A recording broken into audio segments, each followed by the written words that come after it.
We owe una ogbonge gratitude sake of say una no give breathing space to terrorists and criminals. President Buhari to military and security agencies.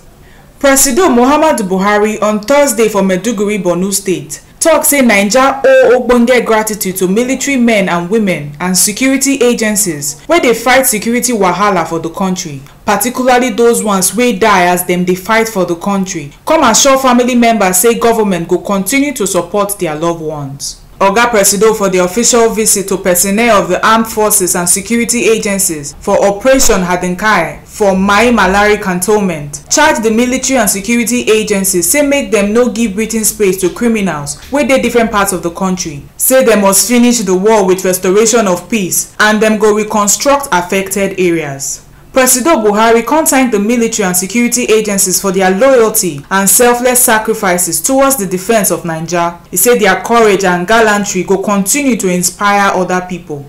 Commander of Theatre Operations Hadinkai, Major General Felix Omoigui, for a remark assured the troops say Oga Presido dey committed to their welfare, especially to end security wahala. The commander thanked President Buhari for the visit to the troops, say he don boost the morale of the people where they fight to keep the country in peace. This one na the ogbonge informate wey TifiTifi carry come give una on top the koko for today. My name na Chidima Anichukwu from Abuja.